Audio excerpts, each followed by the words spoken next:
contact with otherwise. So check it out, Mummies of the World exhibition. It just arrived in the middle of March. It'll be there for a couple months, we think, here at the Bowers Museum over in Santa Ana. You can go Google the Bowers Museum if you want to know more, or send us an email here at OC Talk Radio, and we'll forward it on and tell them more. In fact, I think we're going to get some copies, or we're going to get some tickets that we're going to give away. So if you're interested, stay tuned, and we'll probably give them away on social media sites and whatnot. Thank you so much. Any final words, any thoughts? What do you say to your parents when you get together, or your family when you get together at Thanksgiving? Do they all want to talk about mummies, or do they think you're crazy here? No, they avoid that. They avoid that. They avoid that subject. Let's talk about the Vikings or the Steelers. Yeah. Anything but the mummies here. All right, thank you so much for joining us here today on this interesting OC Spotlight. Where are you at? You're up in Wisconsin right now? Yep, Wisconsin, yep. Okay, all right, go Packers. Yeah. All right, thanks so much. Yep, thank you.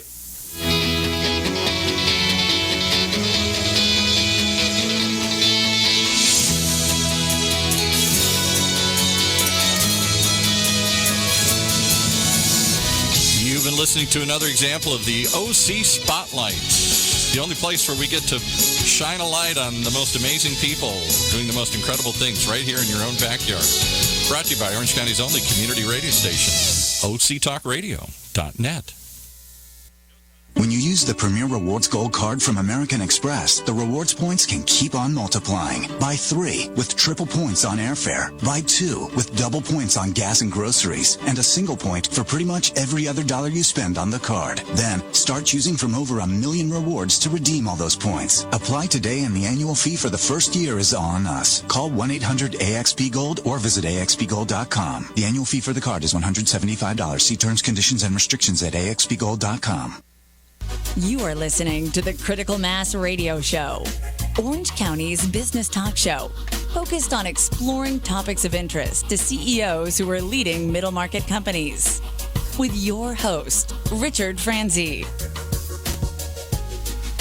Welcome to today's episode of Critical Mass Radio Show. I am your host, Ric Franzi. Jeff Scott has been building innovative tech startups in Orange County since 1995. His mission-driven for-profit software company proves that companies can incorporate extreme philanthropy while still achieving their for-profit goals. As CEO of Software Anywhere, he gives back to the community through internship programs while also hitting milestone achievements throughout the years. Jeff, welcome to Critical Mass Radio Show. All right. Thanks, Rick. Thanks for having me. It's great to have you here. If you'd like to learn more about the radio show or the CEO peer groups that I lead, then visit my company's website, criticalmass4business.com, or you can call or text me at 949-887-4104. Jeff, can you tell us a little bit about your background? Yeah, I've actually had quite a fun background. Music major in college, transitioned to the tech startup space late 95. Grew up in an entrepreneurial household, didn't realize that I had it in my blood, and randomly just started an IT tech firm. Why? Was there a trigger? I actually had a great friend, Dave Meltzer, who's here locally. Oh, yeah. And we've had him on the show. Oh, he's great. And he just looked at me and said, "You're going to go, provide tech support to our type A law firms, legal guys that aren't allowed to call tech support." He goes, "You'll be a perfect fit." So he got me to file my DBA and launched my company for me and said, "I'm going to teach you how to sell, and let's go for it." Wow. It was kind of fun. Yeah. It was cool. And how did that lead to where you are now? Went through that and built that up and sold that about 10 years later, and then started into the software space. I wasn't really into software development early on, and took a class over at Saddleback College and just hit it off with the teacher and fell in love with programming, and said I have to be in the software space, and just randomly fell into it and said, let's do another one. Okay. That's how I got into it. And so we fast forward to today, 2016. Your firm is Software Anywhere. You're the CEO. Yep. What does Software Anywhere do? We're a application provider, and we build apps on the Salesforce.com platform. We've been doing consulting and implementation work with a little bit of a management consulting flair, which has been great.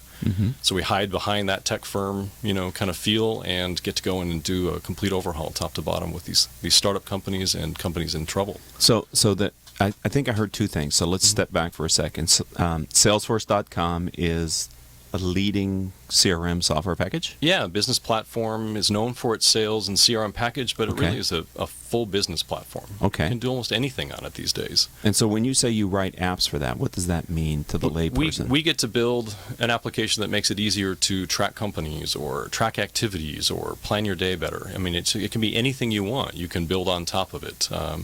It's like having and Salesforce encourages that? They do. They have a whole app store, just like the Apple ice, the app store there, and they allow us to build on that platform, resell or sell our software, and build an entire business right on top of it. So it sounds like you're taking their platform, which is already robust, and customizing it specifically for the business processes or needs of a client. Correct. Okay. Correct. Yeah, you can. I mean, project management, nonprofit apps that we've been developing, anything really.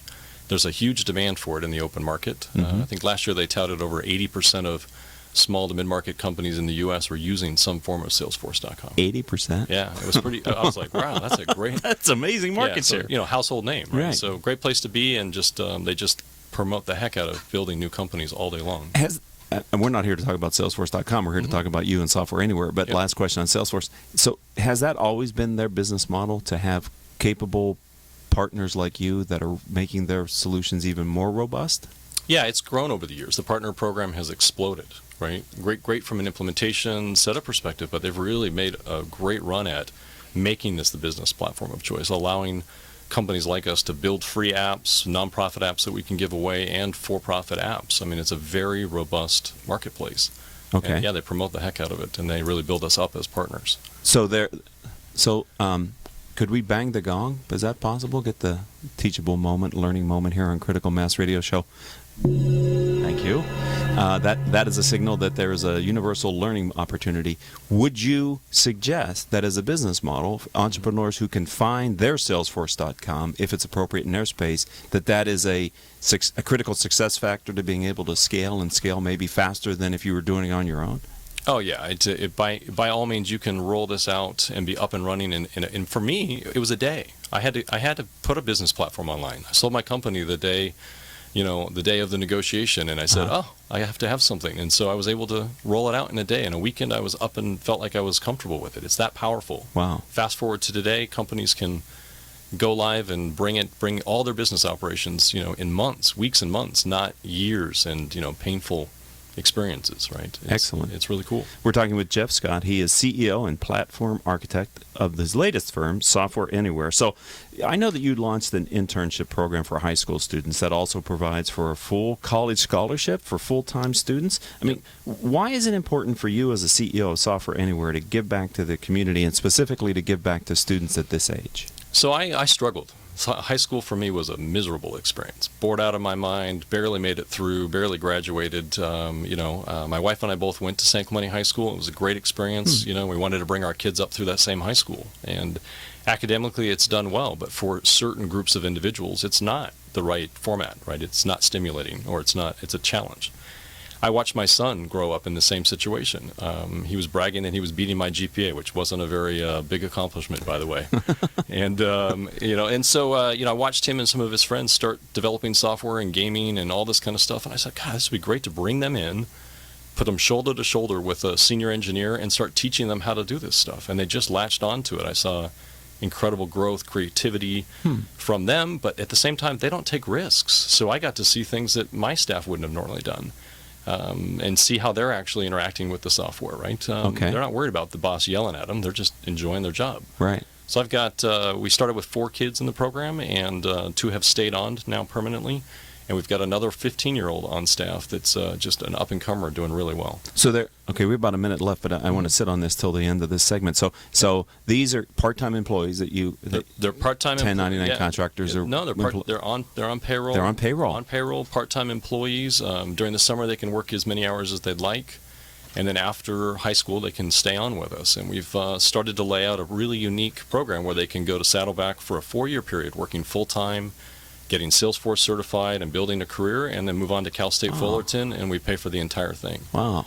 Yeah, it's the right way to do college these days. It's broken, right? The 4-year college social experience is broken. Right. So why not have a six-figure salary coming out of Saddleback College. How cool would that be? That's amazing. And that's like a trade school internship, apprenticeship. I mean, it's sort of Right. like a throwback in some ways too to another time, right? Yeah. Where you're creating journeymen and training them, and they're It's a model that, I mean, in Europe they're using this model. Okay. I mean, it's all over the place, right? But it's a trade show model. It's or a trade school model. Right. Sorry.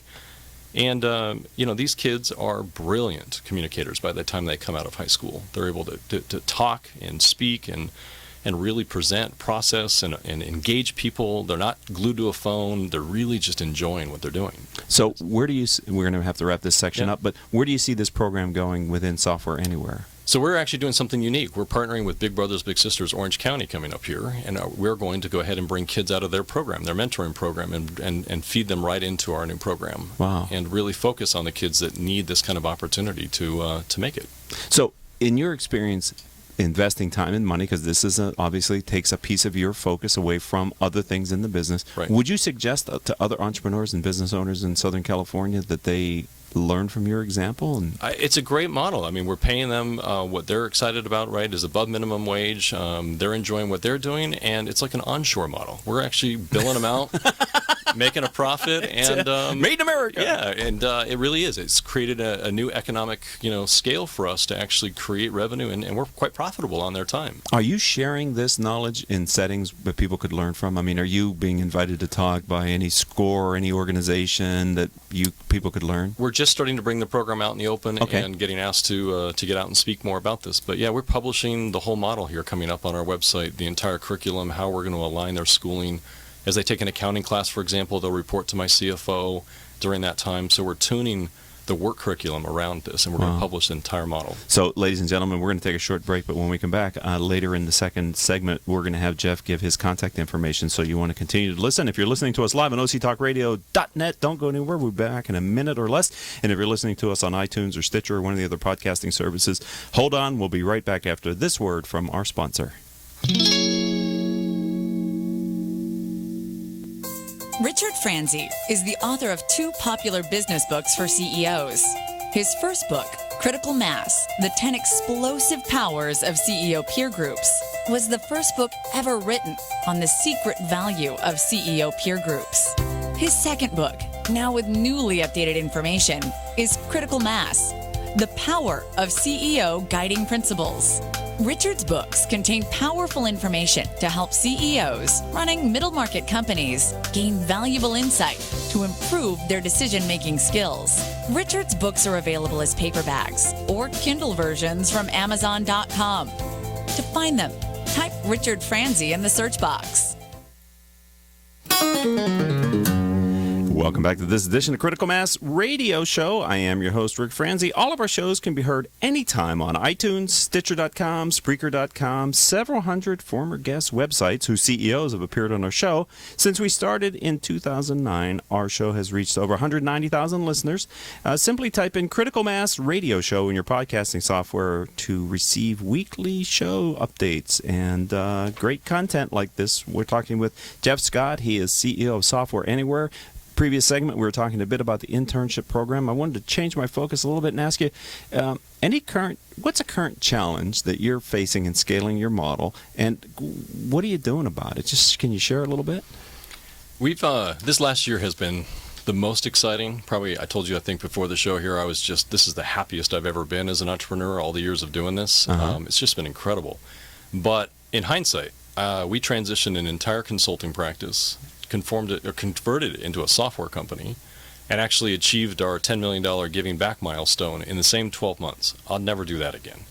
It's an interesting challenge because, if you started 2 companies, a software company and a consulting company. Right, different business models. Different business models, different people. I've had to learn how to resell products instead of services. But we've actually taken all these people and converted them over and are transforming them to a software company. Okay. And boy, that has just been a wake-up call, right? I talked to some of my peers, and they looked at me like I was crazy. High-risk move, huh? It took time. Okay. But now we're breaking through on that, and we're really getting excited about what that transition looks like. But there's no coaching for right. transforming people. So process. You mentioned there, understated, that you hit a goal, a $10 million giving goal. sit on that for a second. Yeah, it's been interesting. So we've averaged about 10 employees for the last 10 years. Our 9-year anniversary is coming up here next week, and we actually have been tracking our goals of giving back, donating software. Last year we donated, I think, a little over $2.1 million in software to nonprofits, and we did $800,000 in pro bono consulting, rescuing nonprofits, right? So we've been doing a variety of things. We've documented them. We put them out on our Power of 10 website. And we actually just passed our $10 million in giving in under 10 years with 10 employees. And it has just been an incredible opportunity to share the model, show the model, and actually sit with other entrepreneurs and say, this is how you do it. So when you were on our show years ago, we were talking about putting giving at the heart of the business model and using that as not just an add-on to the business, but a core central belief system and how it attracts people to your brand. Can you update us on that? I'm a firm believer. I mean, I knew it at that time, but I didn't know how powerful it was going to be, right? I mean, you can go through the classic principles of people buy from people they like, right? You can go through all the benefits. So I mean, we do it for our own personal reasons, and we believe in teaching this model. But, I mean, all the benefits are there. Retention of key employees, incredible people that are selfless, that give back. You know, I joke with people about speed dating or meeting somebody at church or whatever it is. Go to a volunteer event. How many selfish people go to volunteer events, right? They're cool people to hang out with. Right. And so you get this different type of person who's in it for some other reason. And it's just an incredible team experience because of it. So it creates a cool culture. So now that you've hit your $10 million mark, what's the next goal? So we have a crazy theory. We're announcing our 10 squared phase coming up here in January. And this is our 10th calendar year of giving, but we are entering the next phase. It's $100 million in giving over the next 10 years. And we're going to do that by teaching it to other companies. Okay, through the process and recruiting 10 other companies to do a $10 million give over the 10-year period. And we're doing all kinds of neat things with this. So one of the coolest goals is we are going to actually pay back through donations all of the consulting fees we ever took from nonprofits through this process over the last 10 years, about $1.6 million in revenue. So if there's a CEO or business owner out there who's on the board of a nonprofit and they go, wow, I'd like to learn more about the Power of 10, etc. Yep. So before we go too much further, how would they do that? There's two opportunities, but softwareanywhere.com is a great site, or powerof10.org. Okay. Either way, they can find us and see what we're doing. But it's a well-known fact that Salesforce gives away free software, and we build on that, and we give away free software. And we've got an incredible model that just works. Great. We're talking with Jeff Scott. You know, you were nominated for the Orange County Business Journal Innovator of the Year. Can you explain what you and your firm did to achieve your goals and then to be recognized and involved in the community in order to be nominated? Sure. Yeah, no, it's been interesting. We've been bringing this into our sales process, right? We tell more about this story. We're more excited about what we can do with the giving back and what companies can do to get involved. And so that's part of how we engage a company. We've spent some time with Opus Bank here locally and shared our model. We shared the Power of 10 model. A great lady over there, Kate Armato, carries our little poker chip business card around with her and just feels like she's been more successful since then. And they approached me and said, hey, we'd love to nominate you as the Innovator of the Year. We really love what you're doing with business and what you could do for our organization as well as this incredible giving back story. So for a company that doesn't have the ability to, on the surface, make the donations to nonprofits like you do through your strategic relationship with Salesforce, what advice would you give to a business owner who is intrigued about this idea of Power of 10 and maybe wants to learn more or get more involved? Well, the fun part about it is the model is actually documented and it's out there for teaching. So we didn't start by making a $2 million donation. We started by sponsoring one kid in the Big Brothers Big Sisters program for $1,500 for the year. And then the next year we did 2 kids. And this year we've actually graduated to 10 kids with San Diego. So we kind of grew this over a 10-year period. So it's not about, it's a weird phenomenon, but a lot of guys will go out and make a lot of money and make a big donation. Right. But then they don't have that emotional connection or it didn't stick.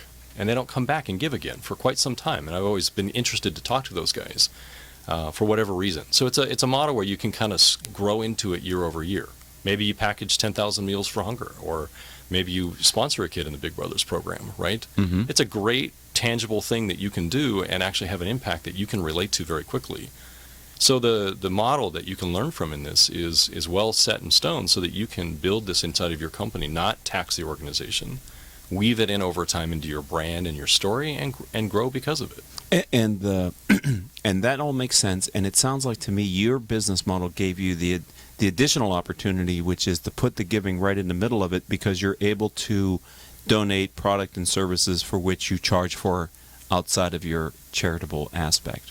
Yeah, I mean, we have a unique situation, but every company has a way I'm to thinking do this. maybe right? if they change their thinking. Yeah, it's not about quantity, right? It's about being creative with it. Packaging food for kids here locally could be as low as 25 cents a meal. How hard could that be? Mm-hmm. And make that impact all the way up to a child in the program, like we discussed for the $1,500 for the year. There's varying levels of getting involved, right? A lot of organizations have figured this out.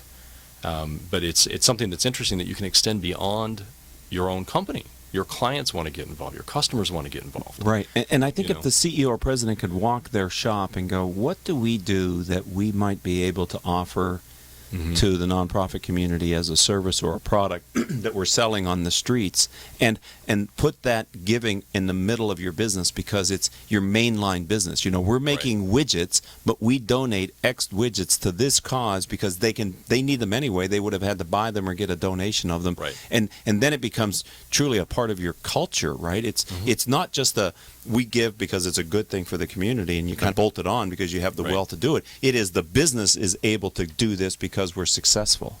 Right. Right? It's through the customers buying from us that allows us to do this philanthropy on the side, which is really core to our business. Yeah, I mean, we saw an amazing change. You're right. I mean, we saw our sales cycles go from months to 2 weeks. Our time invested from 30, 40 hours to 4.5 hours. Because people connected with your cause. People connected quickly. Decision makers would come to meetings that I wasn't expecting to be there in the second. They wanted to learn about the Giving Back program. They couldn't believe that a small group of people could make this kind of difference. They were curious, and it just drew them in. And so we've leveraged that to a point now where you cannot take this away from our culture. You'd rip the heart out of our company if you took this away. You cannot disengage. And I would think from a culture perspective, the kind of people that you can recruit and attract to your firm who want to be a part of a company that does that probably then reinforces the whole aspect of that moving forward, right? Yes. So that's why I'm glad to have you back on the show, not just to cover about everything else that you're doing, but to remind people that I think this is such a unique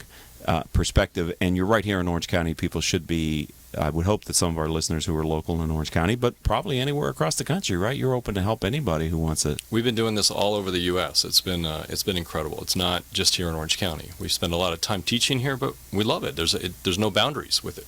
So final question here on Critical Mass Radio Show. We just have a few minutes left before we're going to end this segment. You've been able to truly give back to the community through the scholarships we talked about and the donations. What do you see driving you to do this? What is it that is in you that has caused you to stay true to this mission all these years?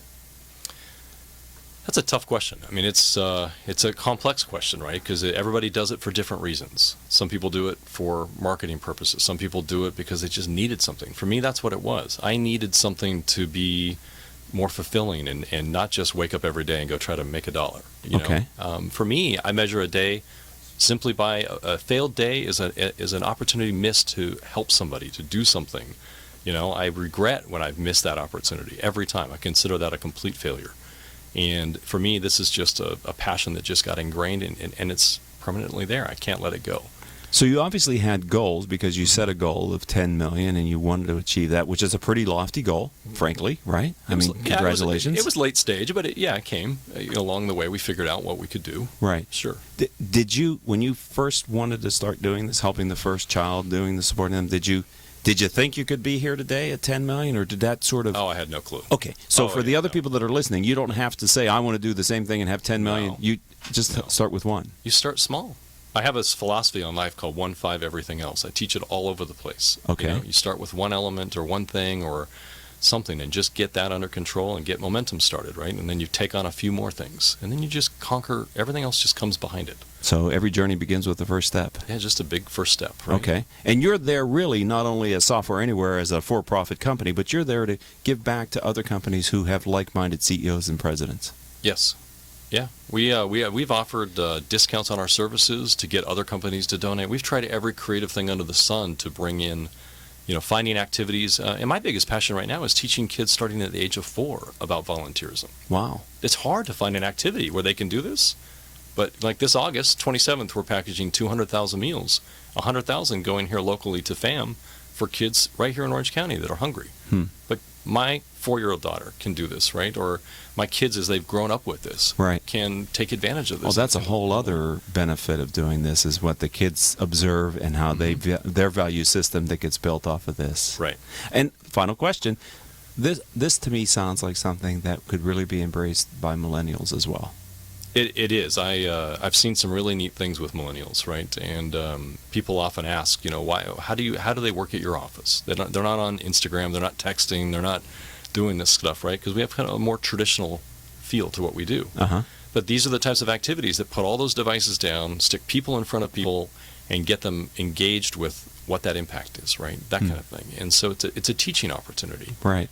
In this particular case, I love it. I have neighborhood kids that crank up those lemonade stands and bring me bags of change and say, how many meals is this going to equal, So to see that spark that early, Right. and then see it go all the way through. My middle son is, sophomore year of high school and just on fire with this kind of stuff. He gets the value of giving and why we wake up and do this as a team. It's really cool. So if someone would like to learn more about Software Anywhere on the Salesforce.com side or the Power of 10, give us your websites again, please, Jeff. So Software Anywhere is simple. It's softwareanywhere.com.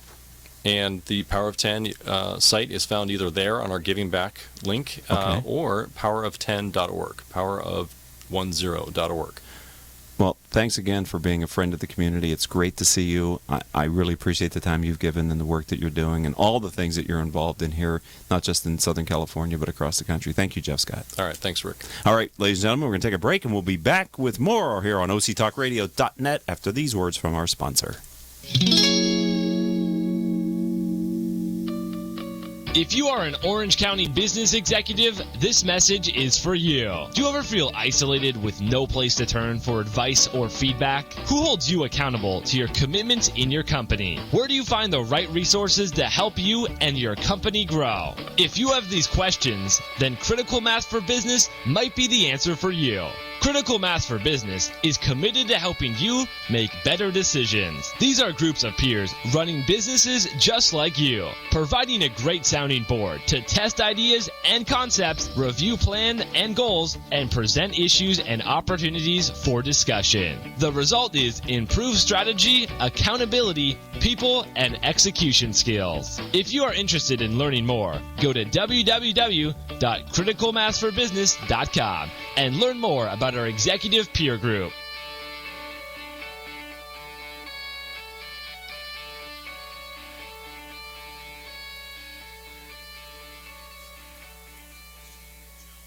When you use the Premier Rewards Gold Card from American Express, the rewards points can keep on multiplying. Buy 3 with triple points on airfare. Buy 2 with double points on gas and groceries. And a single point for pretty much every other dollar you spend on the card. Then, start choosing from over 1 million rewards to redeem all those points. Apply today and the annual fee for the first year is on us. Call 1-800-AXP-GOLD or visit axpgold.com. The annual fee for the card is $175. See terms, conditions, and restrictions at axpgold.com.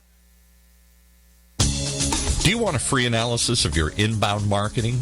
Do you want it in 30 seconds or less? Then check out Marketing Grader, the free marketing tool from HubSpot. It's simple. Just go to marketinggrader.com, enter the URL that you want to analyze, and Marketing Grader will instantly give you a detailed report grading your lead generation, mobile marketing, social media, competitive benchmarking, and more. It's simple, it's powerful, and it's free. marketinggrader.com. And welcome back to this edition of Critical Mass Radio Show. We love reviews of our show on your favorite podcasting software. I'm your host, Ric Franzi. This is a great way for others to find our show. Since we started our show in 2009, we've reached over 190,000 listeners with our podcasts. Are you looking to advance your speaking skills? Look no further. Stephanie Paul, CEO and founder of Advanced Yours, is a professional when it comes to guiding executives, trainers, leaders, and presenters for onstage, classroom, and camera messages. Her innovative techniques and exercises bring effective new skills to presenters quickly. She joins us today to share her expertise and help you uncover your inner strengths, your weaknesses, and impart the ability to connect with and engage your audience. I'm also going to ask her to talk a little bit about an exciting new event that she's sponsoring, the TEDx event in Mission Viejo, which will be coming up later this year. Stephanie, welcome to the show. Hi, thank you for having me. Okay, let's get started by tell our audience just a little bit about Stephanie Paul. What's your background? Oh gosh, I don't know if you can do a little bit. Oh, great. Connie's is going, oh boy. I'm like a chocolate cake. No, I've been in the entertainment industry all my life, professionally, since I was a very young teenager, and I've been on stage since I was 4. So my background is predominantly entertainment and producing, writing, directing, performing, acting, stand-up comic. I've done commercials, I've done soap operas, I've done movies, I've done Super Bowl commercials and commercials in 8 different countries, as well as movies in a variety of countries. I've done stage, monologues, stand-up. So mostly theatrical, performance, stage, screen, all that stuff. Mm-hmm. Yeah. And comedic, yeah. And comedic, right, because if you're listening to us live on octalkradio.net or as a podcast on iTunes or Stitcher, and it's not yet Friday, April, what is this Friday? I'm sorry. You know we're August, right? Oh, Jesus, yeah, I knew it was an A. Wow. Oh, okay, set 3 off. It's an A, it starts with an A. Hey, there's only 2 of them. B, it starts with a B. Wrong. We don't have a month with a B, sorry. Yeah, we don't. But anyway, I'm trying to help you out. Let's see, this is the 8th, 9th, 10th, 11th, 12th. So if you're free on Friday, August the 12th, and you haven't made plans yet, you should come to Mangiano's then, right? Because we can see you do stand-up live, baby. Yeah, Mangiano's. They're almost sold out, actually. I got an email from them that they didn't have too many tickets left. So you better hurry. You better hurry. Mm-hmm. Yeah, I got my ticket. Oh, good. Oh, yeah. You're coming. Yeah, That's of awesome. course we're coming. Nice. Well, but I can only buy 1 ticket, which I want to talk to you off air about that. Yeah, it was the weirdest thing. The Eventbrite wouldn't let me do 2, but that might just be I can talk to the venue. I'll get you sorted out. Get me on that. I got friends in places. Okay. So anyway, we're getting back to her. So let's talk about you. You take this robust and diverse performance talent since you were 4 years old. And now you're doing advanced your. And in my open, I'm talking about how you're helping audiences and presenters connect. What's the connection? What's the connection? The connection is connecting to yourself, your audience, and mastering your message.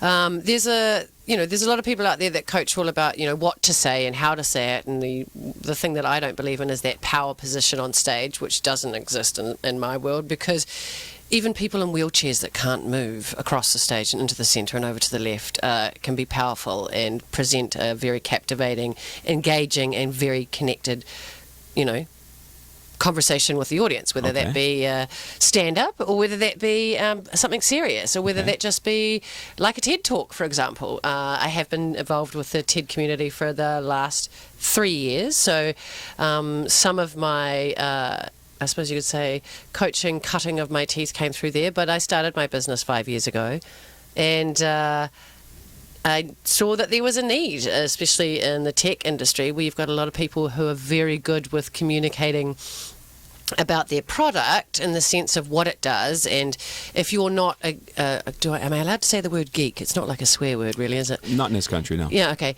So if you're a tech geek, you know how to communicate with other tech geeks, but you don't necessarily know how to communicate with your audience that might be investors, per se. Mm-hmm. And I've found that a lot of them have communication issues. So being able to help them master their message and communicate and relax and stand in front of an audience or a group of people and pitch to investors or pitch to sales teams and things like that has been really interesting and very helpful for them. But you take it to a deeper level. Mm-hmm. It's one thing to be able to communicate with people. In the open, I talk about you helping them connect. Mm-hmm. So put a finer point on that piece of it. Oh, okay. There's definitely a mind, body, and soul aspect to the way we communicate. There are scientific studies, I'm not making this up, where the way we communicate is 100% emotional.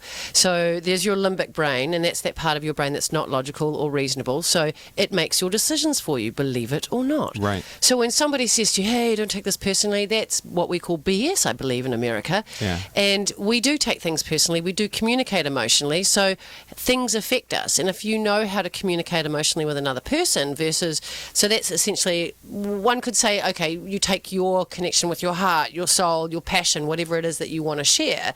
If you're coming from that place, you can connect with an audience on a much deeper, faster level than you could if you were just giving them facts and figures and words. Right. Words only last in our short-term memory. We don't remember words. There's that famous Maya Angelou quote, people don't remember what you said, what you did, but they'll always remember the way you made them feel. Right. And that's 100% true. Anyone who's listening in the audience, you can remember that Christmas party back in 19 whatever it was, or if you're a millennial, maybe it was 2000 or something. Yeah. I don't know what's that called now. But, you don't remember necessarily the conversation, and you can never recall exactly what the words were, but you'll always remember how you felt in that moment of that conversation, or that funny thing that happened, or the cake that you ate. We memorize in pictures, sounds, and feelings. I was just going to say, I think sometimes when I hear songs, it takes me back to a moment in time. I can feel the summer breeze, right?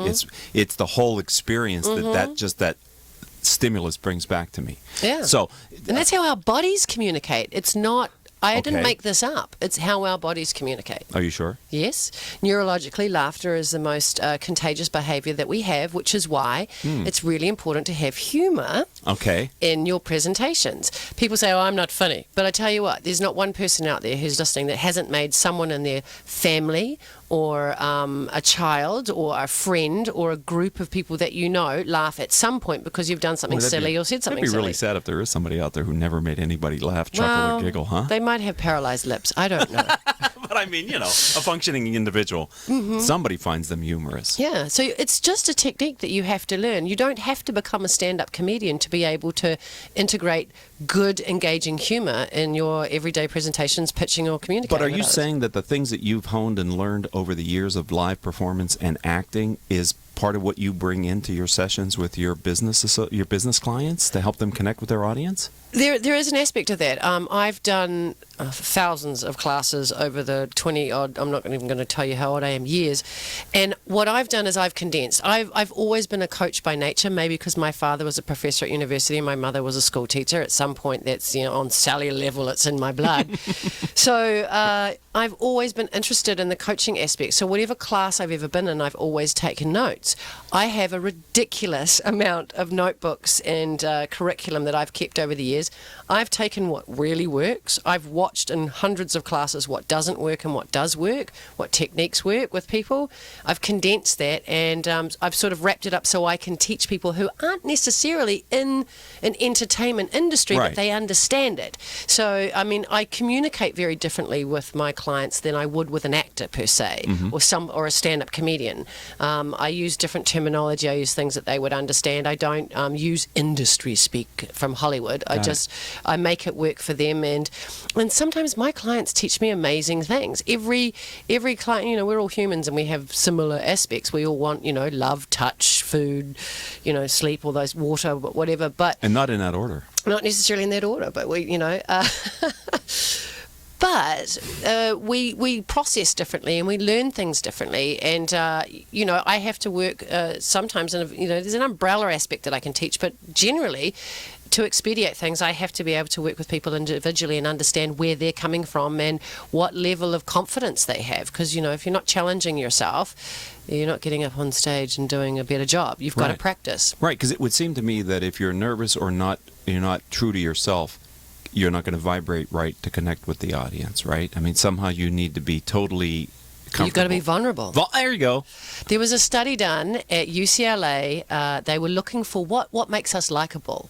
And they interviewed a lot of people, and the likability things, one might think, gregarious, or smiles, happy, or like sexy, or fit, rich, famous, whatever those things are. I like all those. But I don't know about that myself. So the three top things were sincerity, empathy, and transparency. Those were the three most likable things that we have as humans. Right. So it's really interesting. If you go in front of an audience and you are willing to be vulnerable and you keep your body language open, you're much easier to be transparent. And, there's that famous Amy Cuddy TED Talk. If you want to watch that, just Google Amy Cuddy, and she talks about physiology and how our brains talk to our bodies and our bodies talk to our brains. Exactly. I'm not insane. There's science out there that supports the stuff that I do, and it's not just my background in the entertainment industry that I draw from. I actually spent 5 years studying the body, the science behind laughter, the medical benefits of it, how it actually wakes us up, how it can actually help us sleep, believe it or not. It can actually bond relationships. They believe that laughter was bonding before we had verbal communication, because only 7% of how we communicate is our words, 38% is our tone of voice, because I'm going, Right. you can change that, and the rest of it is pretty much our non-verbals, and that includes what we're thinking, the way we're communicating with ourselves actually communicates to other people. I think we're peeling back the onion here, and we ran a little bit long in this segment, but I knew we'd get to the inner essence of being able to connect with your audience, right? It's connecting to yourself first, and then to your audience. Hello, you're listening to OCTalkRadio.net. I'm Ric Franzi. We're talking with Stephanie Paul. She is CEO and founder of Advanced Your. We're going to take a very short break, so if you're listening to us live, don't go anywhere, and if you're listening to us as a podcast, just be patient, because we're going to be right back. And when we're going to come back, I want to talk to you about TEDx. You good with that? Awesome. All right, don't go anywhere. We'll be right back after this word from our sponsor. Richard Franzi is a highly sought-after keynote speaker on topics of interest to CEOs of middle firms across North America. Richard's talks include Killing Cats Leads to Rats, a fascinating look at how unintended consequences of CEOs' decisions impact their firm's performance. Your Gray Matter Matters, which explores how a CEO's mindset can differentiate a middle market firm and define its culture. Richard delivers talks to a variety of audiences, ranging from executive team retreats to keynotes in front of hundreds of CEOs. To learn more about his talks, visit criticalmassforbusiness.com and select the contact page or call 949-887-4104.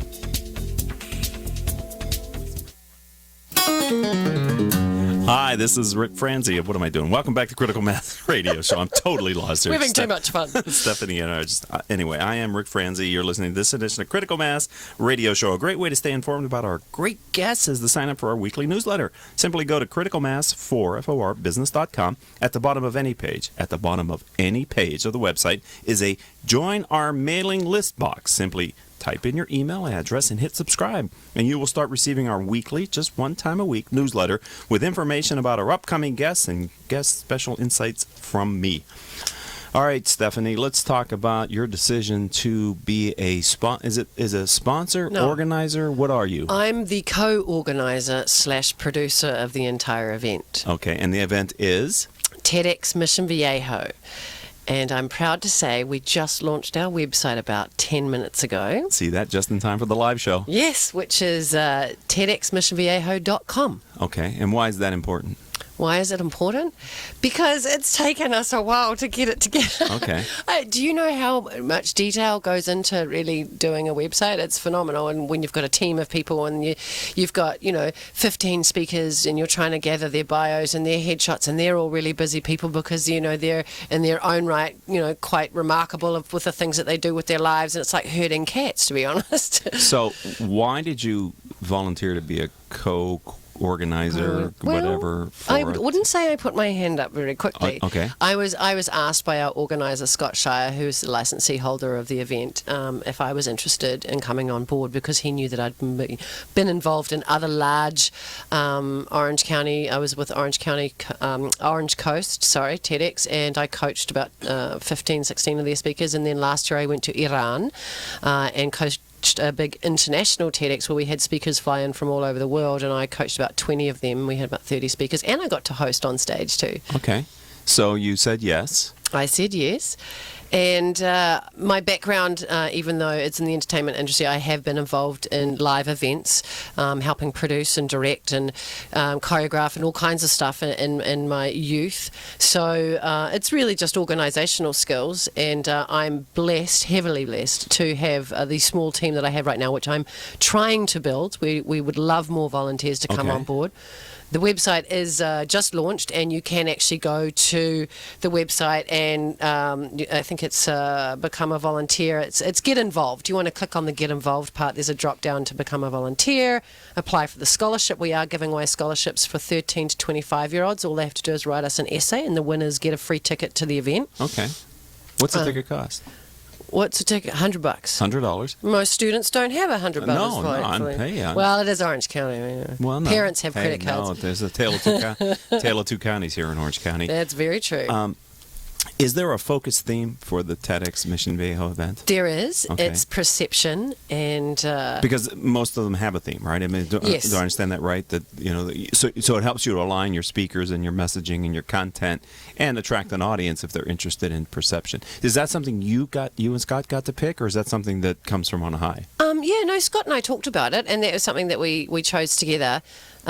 Basically, the reason why perception really stood out to me was because perception is our reality somewhat, and I think in such a diverse culture, culturally sort of clashing environment sometimes in the world today, with the some of the religious things and the crazy things that are going on, I wanted to sort of really bring attention to perception and other people's perceptions. Like we just had a graphic designer create an amazing logo of two people with magnifying glasses looking at each other. So that's really the heart of why we chose perception. Was we as a community actually need to look at each other and see each other's perception and their reality and their side of things, and step outside our own shoes occasionally and into somebody else's. So is this the message you delivered to potential speakers? And how did you and Scott pick the lineup? I mean, well, it's not an easy task. Right.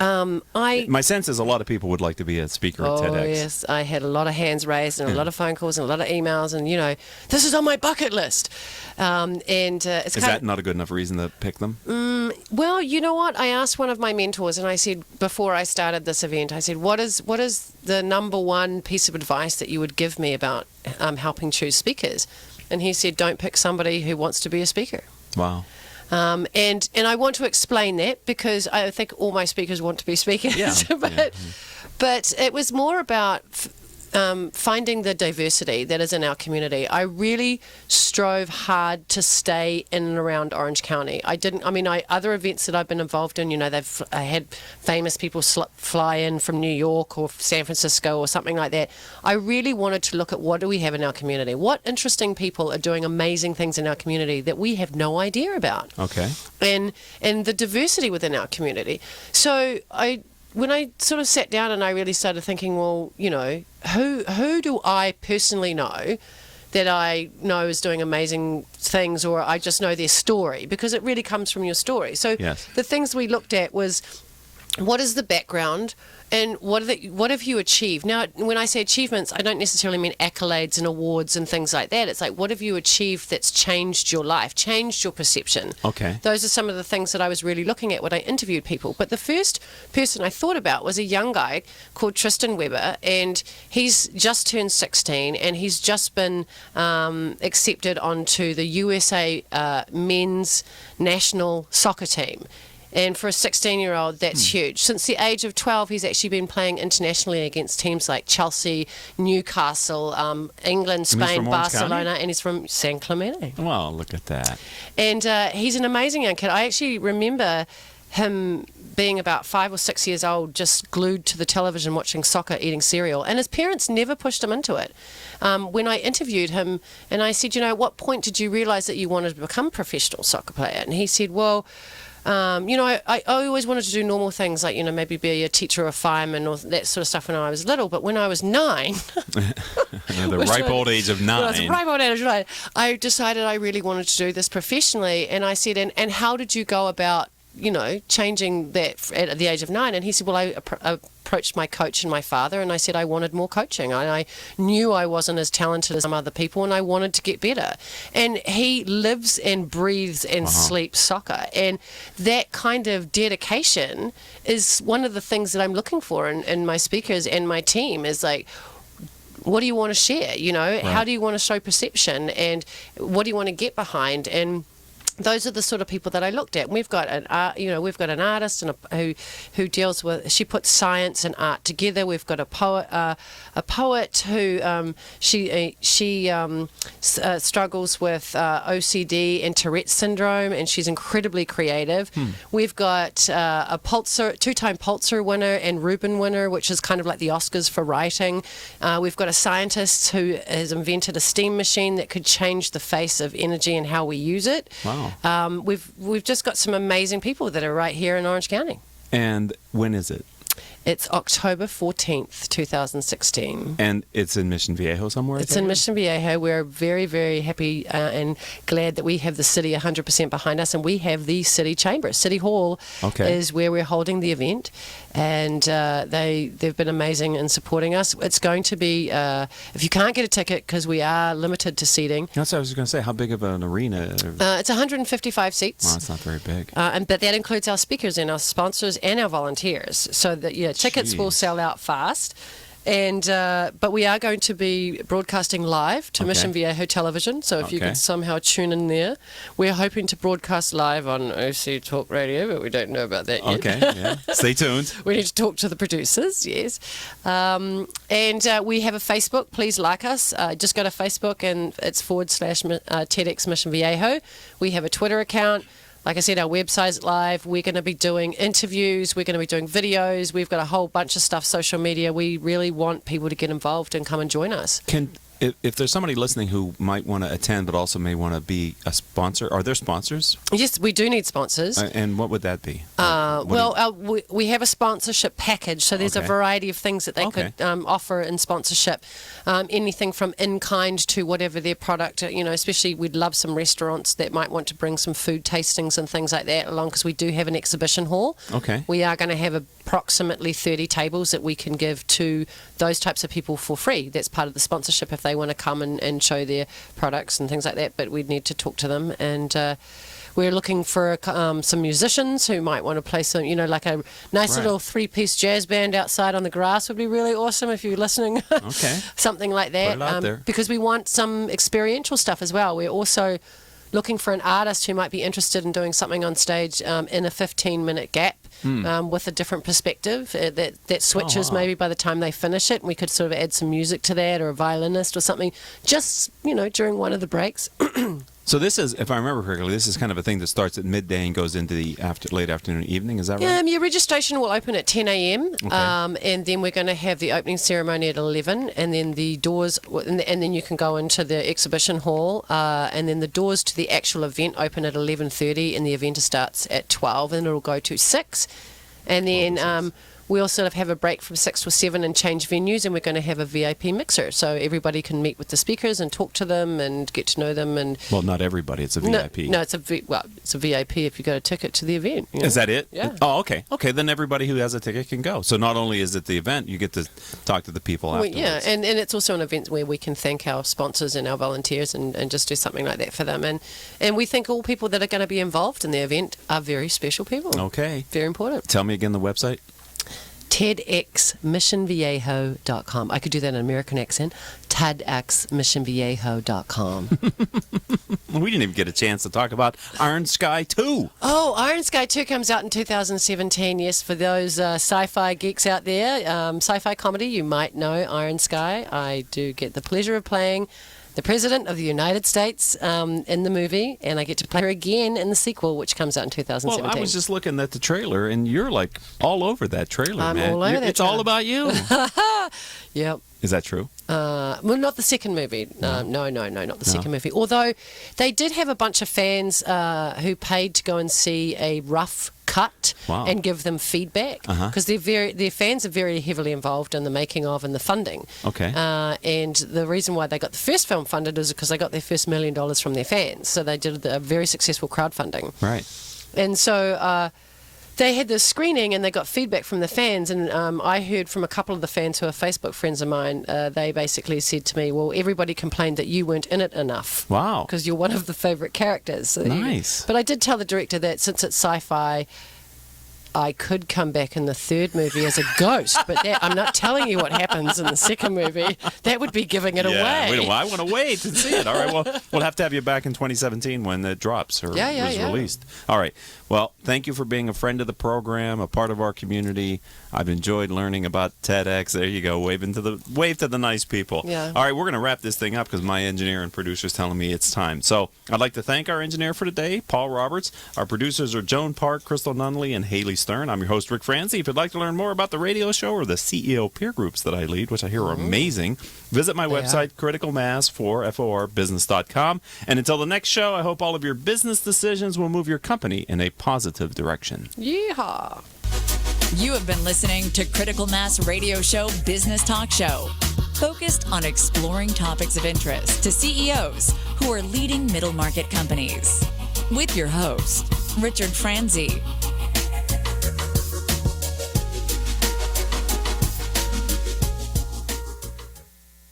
Imagine what it would feel like to lose everything. Your job, your home, your family, your dignity. This has happened to thousands of the men, women, veterans, and young adults we serve at Working Wardrobes. What do we do to help? We provide career development services, life skills workshops, job skills training. We provide the perfect interview outfit, and we get clients placed in jobs. Call Working Wardrobes, 714-210-2460. Donate, volunteer, invest, hire.